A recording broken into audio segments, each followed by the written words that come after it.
Hello students, this is the 18th lecture of radio and telecommunication system. In this session we will discuss about the structure of ionosphere and the mechanism of bending of radio wave.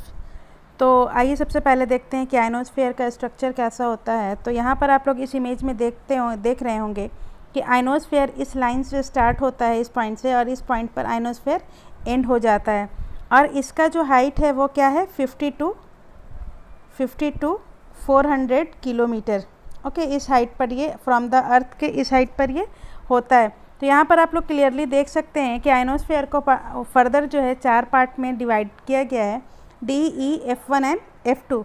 तो basically यहाँ पर जो principal layer होगा वो होगा D, E और F। तो इसी के बारे में हम लोग जो है थोड़ा सा डिस्कशन करेंगे। तो आयनोस्फेयर का जो सबसे अपर पार्ट होता है, एटमॉस्फेयर का जो सबसे अपर पार्ट होता है, जहाँ पर आयोनाइजेशन होता है, आयन मतलब मॉलिक्यूल्स में आयोनाइजेशन होता है, तो उसको हम लोग आयनोस्फेयर कहते हैं। और ये जो है लार्ज क्वांटिटी ऑफ एनर्जी, जो सन से एनर्जी जो रेडिएट होता है उसको ये क्या करता है, एब्जॉर्ब करता है। अब यहाँ पर जो सन के जो रेडिएशन होता है सन से, वहाँ पर जो है सिर्फ हीट ही नहीं जनरेट होता है, उसके अलावा भी वहाँ पर क्या होता है कि आयोनाइजेशंस भी उसके वजह से, सन के रेडिएशन की वजह से होता है, जिसके वजह से नेगेटिव और पॉजिटिव आयंस जो है जनरेट होते हैं। ओके, तो यहाँ पर इस जो आयनोस्फेयर होता है वहाँ पर जो लेयर होता है, उस लेयर्स में फ्री इलेक्ट्रॉन्स, पॉजिटिव आयन और नेगेटिव आयंस पाए जाते हैं due to the radiation of sun. Okay, तो यहाँ पर जो प्रिंसिपल लेयर्स होता है आपका आयनोस्फेयर का, बेसिकली जो प्रिंसिपल लेयर होता है यहाँ पर वो होता है D, E, F1 and F2। हम लोग जो 3 बोल रहे हैं दैट मीन्स के D, E और F की बात कर रहे हैं, but F1, F2 is the sub part of F। Okay, तो यहाँ पर हम लोग जो है रेगुलर लेयर जो होता है, यहाँ पर E के ऊपर जो लेयर पाया जाता है, E के जो नीचे लेयर पाया जाता है उसको हम लोग D लेयर कहते हैं, और जिसका जो हाइट होता है 50 से 90 किलोमीटर के हाइट पर होता है। ओके, और यहाँ पर F1 और F2 जो है वो कंबाइन होकर के F लेयर में कन्वर्ट हो जाता है, और D रीजन जो है वैनिश हो जाता है during the night. That means के नाइट टाइम में जो है F1 और F2 लेयर जो है ख़त्म हो जाता है, क्योंकि वहाँ पर उस कंडीशन पर क्या होता है कि सन का रेडिएशन ज़्यादा नहीं आता है।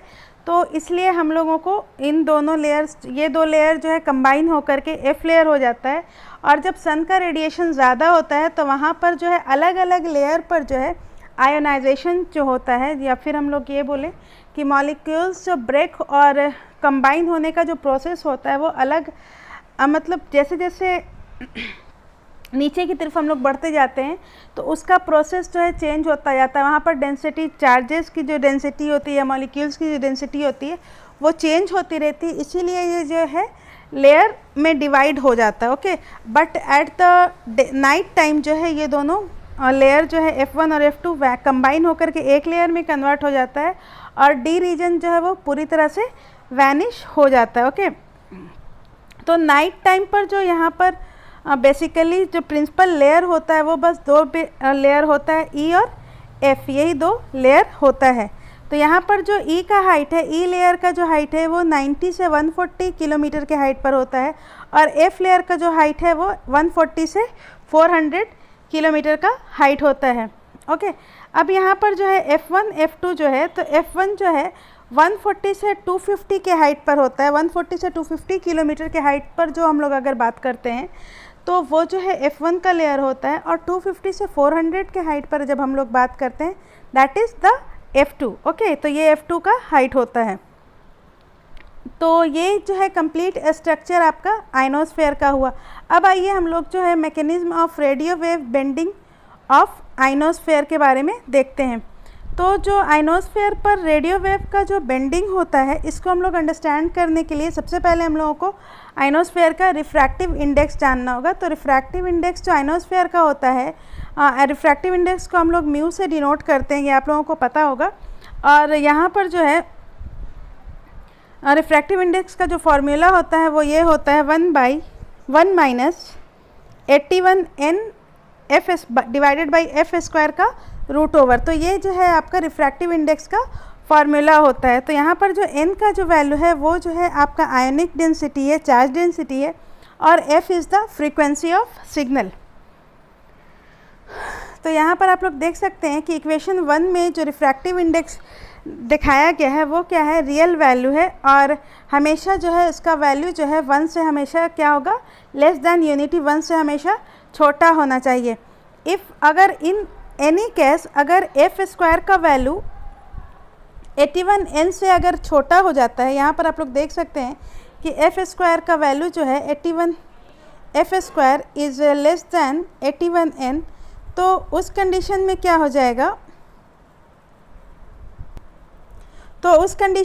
हो जाएगा, कि ये जो वैल्यू है ये वैल्यू क्या हो जाएगा, ये वैल्यू जो है 1 से हमेशा बड़ा हो जाएगा, ग्रेटर देन 1 से 81n जो होगा 81n by F square is greater than 1, और उस कंडीशन पर क्या होगा कि ये वैल्यू जो है इमेजिनरी आ जाएगा, क्योंकि यहाँ पे निगेटिव साइन के साथ सब्ट्रैक्ट होकर के जो भी वैल्यू आएगा वो निगेटिव साइन के साथ आएगा, तो आपका रिफ्रैक्टिव इंडेक्स जो है क्या हो जाएगा, इमेजिनरी वैल्यू आ जाएगा। तो उस कंडीशन पर क्या होगा कि आपका जो सिग्नल है, रेडियो वेव जो हम लोग ट्रांसमिट करेंगे वो क्या होगा, उस कंडीशन पर एटेन्यूएट कर जाएगा, सिग्नल जो है एटेन्यूएट कर जाएगा, लॉस हो जाएगा, और आयनोस्फीयर पर वो नहीं पहुंच पाएगा, और वो बेंड होकर या फिर बेंड होकर के मतलब बेंड होकर के अर्थ पर वो वापस नहीं आ पाएगा। इस कंडीशन पे हमारा सिग्नल जो है कम्प्लीटली लॉस हो जाएगा।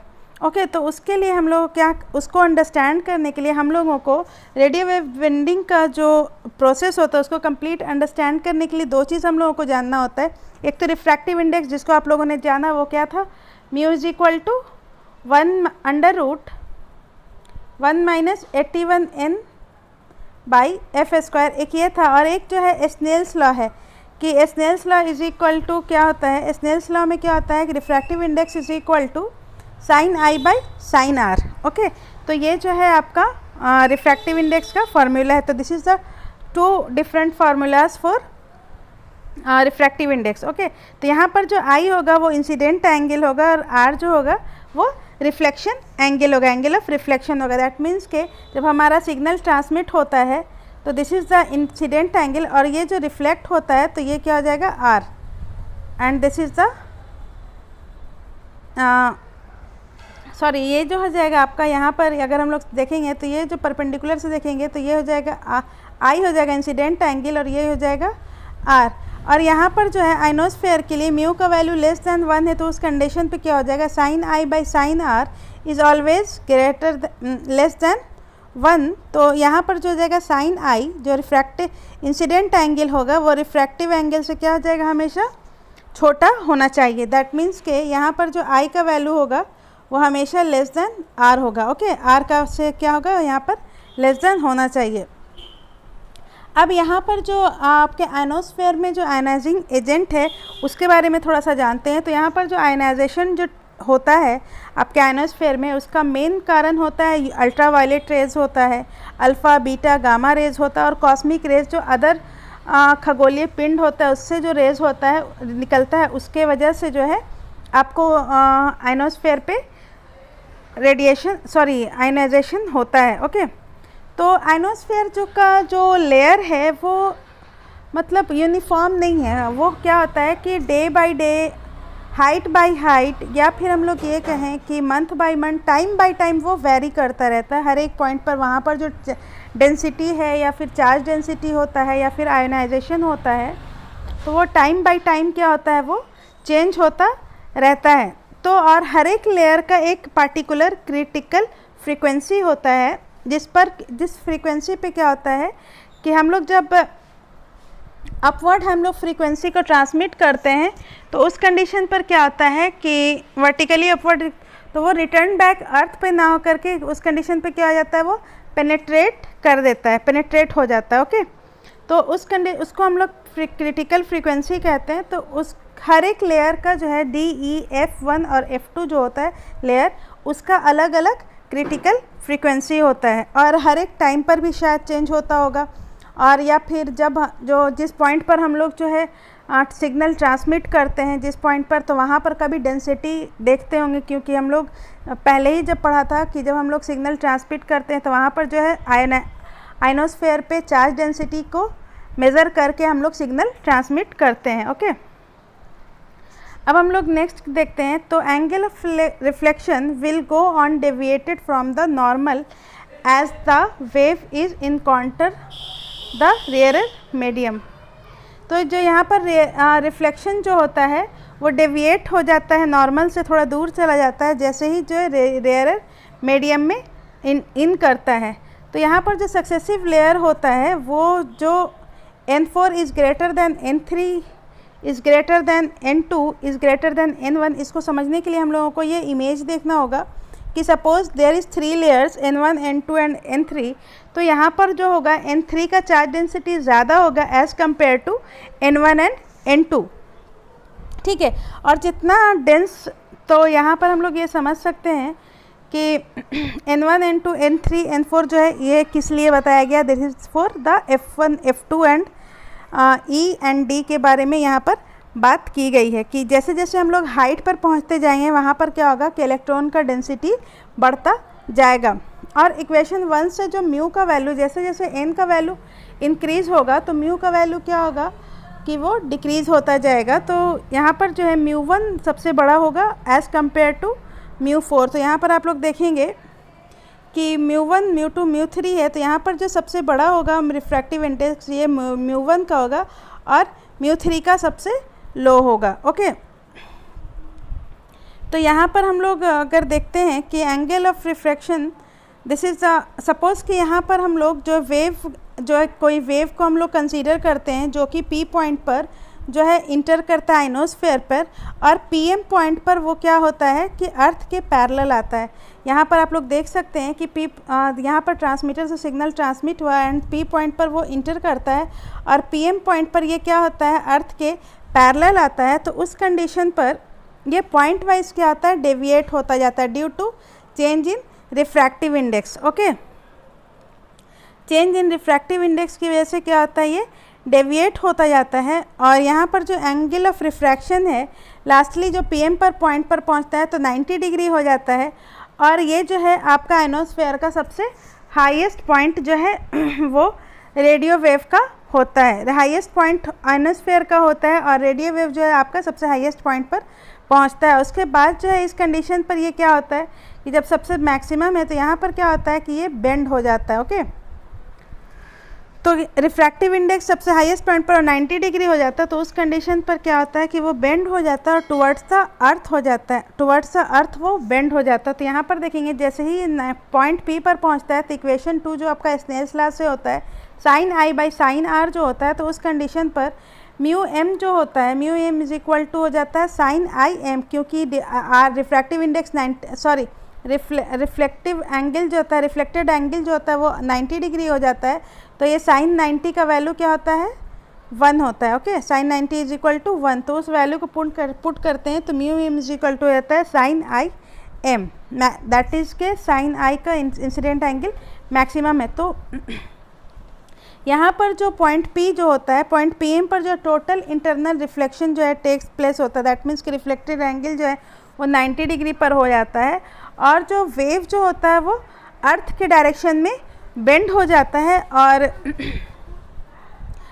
अर्थ पर वो क्या होता है लास्टली वो अर्थ पर रिटर्न हो जाता है। और रेडियो वेव जो है जो P से इन करता है आइनोस्फेयर में, और Q पर वो क्या होता है Q से वो क्या होता है स्लाइटली पेनिट्रेशन के बाद वो आइनोस्फेयर से लीव करता है, Q से वो एग्जिट करता है। ओके, P से इन करता है, इंटर्स at the point P and leave the ionosphere at the point Q after slight penetration into ionosphere. और इसी तरह से जो है आपका सक्सेसिव रिफ्लेक्शन के कारण वह क्या होता है कि आपका जो रेडियो वेव है वो रिटर्न टू द अर्थ पर आता है। तो this is the complete bending mechanism of radio wave. This is all for today session.